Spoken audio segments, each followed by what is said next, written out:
Hi, everybody. Tom Barnes stories from the 78, and something really great is music, right? I love talking about music. Music is so powerful. And that's why I have my friend Kathleen Ermitage. How are you, Kathleen? I'm good, thank you. So, you did this big, fancy movie documentary on the power of music. I'll give you a chance to introduce the movie and talk a little bit about it. Great, yeah, thank you for having me and letting me Yeah, talk sure. about it. So we made a film about the power of music. It has three stories in it, features three musicians, artists, groups rather. The first is the Indigo Girls, so there's two of them. Mhm. Vijay Iyer, he's a composer, pianist, who lives in Harlem, and Talib Kweli. And for each story, we wanted to focus on a fan, a really strong admirer, someone who's been following these artists and their music for a long time and study that relationship. Like, what's the mystery that's going on there? Why do people connect over music? How does it transform your life? How does it help you over the course of your life? And it's not just told from or shared from the point of view of um, the fan admiring the artist's work. We get to Mhm. see a little bit more of an exchange, a little more of a dialogue. And hence the name Mixology, the or Mixology Trilogy, Stories of the Power of Music. Mixtape trilogy, yeah. So we took the Did I idea say of mixtape. mixology? Sorry. It's okay. That's drinking. It's late. It's later where you are. So I'll leave this mixology makes in. perfect Why sense. not? It is, yeah. I don't know why I said mixology. I say mixtape, but I have it right here. But No some reason worries. my brain just went to drinking. No, no, Sorry. no. And that's the title, is it obviously hopefully evokes a little bit of nostalgia for those of us who, had mixtapes and even if you put together a playlist now, it's the same, kind of idea. Absolutely. And, you're preaching to the choir just because, I got mixtapes from when I was a kid still in my office. That is a working tape player behind me. Um, I see the and albums, lots of yeah, and the albums. vinyl. Yeah, Yeah. I love music. It's such a powerful thing.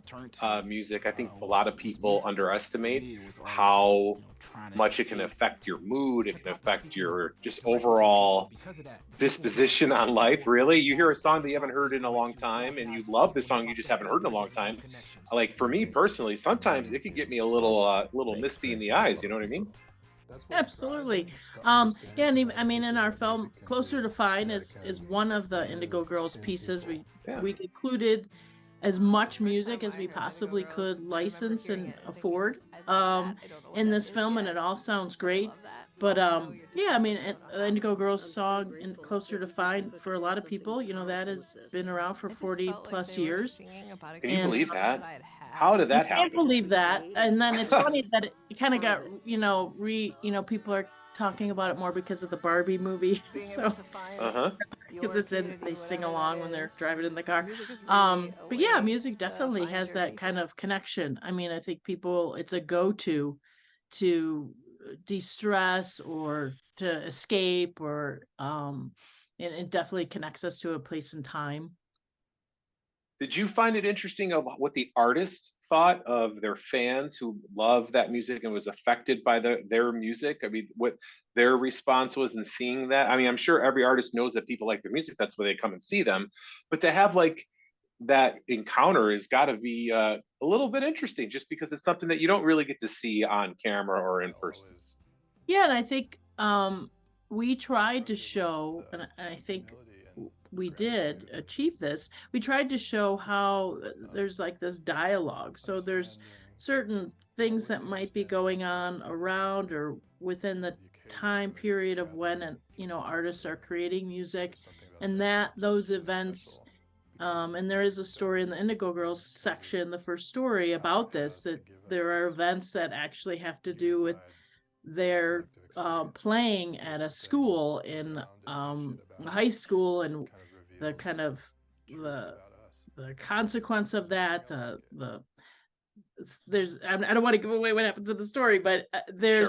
there's something that happens there that they then use to write a song, and then it's just kind of more of a conversation that's happening, not so much artists performing and the, fans are receiving. There's something more going on there. And that's what we were most interested in focusing on. And the two other stories have that too.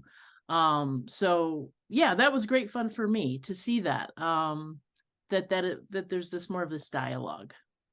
And the three musical artists that you picked, are they some of your favorites or relationships that you've had? Like, I mean, that's pretty great that you have musicians that are willing to give you this kind of access. That's almost like seeing behind the curtain.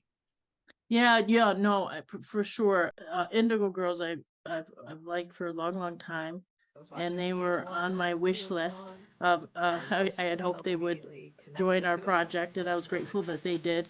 And when I was sitting, 10 feet away from them while they were playing, I had to push myself. It was really amazing, to be in that the presence of that kind of talent and have them so generously share what they were thinking about when they were making a certain piece of music, which that is in each of the stories, that each of the pieces of music are kind of explicated. So I studied poetry, so that's how I looked at it, kind of taking it apart so you don't like it anymore, but just more like what's going on here and what were you inspired by, and how the choices that they make, to make that particular piece was fascinating to me. So, yeah, so Indigo Girls definitely at the top of my list, for sure.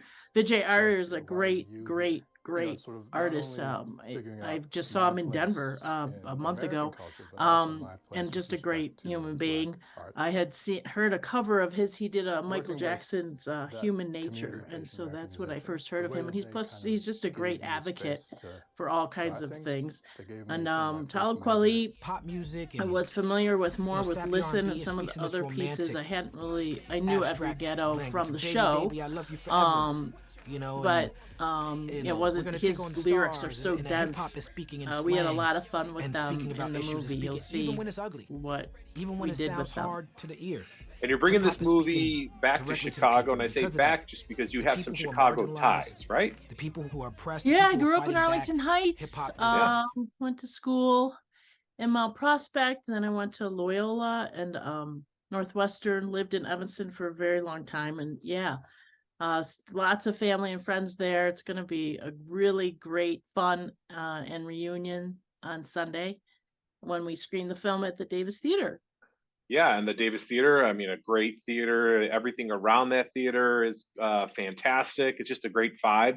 Perfect for what you're doing here with this documentary film about music and just the power of music. Yeah, I can't wait to get back there. In fact, I wanted to mention something about Chicago, and you mentioned a little about neighborhoods. Garnet Cadogan, who's in our second story, he walked, because he had some fellowships in Chicago years ago. He walked all 77 neighborhoods. So when I read about what you're doing, I thought, oh my gosh, that's what a funny little coincidence. Yeah. I might have to chat about that. That's fantastic. I've never met anybody that's walked all the neighborhoods. I've heard somebody who's driven or a bike ride through all of them in one day, but never walked. Well, he writes a lot about walking and the experience of walking, and also walking as a Black man and what that's like. But just the way that it kind of forces you to, not forces, but gives you opportunities to engage with other people. You stop at an intersection and there's a traffic light and you have to wait to cross the street, and sparking conversations, and how it's just a way of life for him. But you'll see in the film how that all plays out. He's a fascinating guy. But yeah, he walked all 77 neighborhoods. That's fantastic. Yeah, definitely look forward to the film, the Davis Theater. Throw out the dates just so everybody was aware and where they can buy tickets.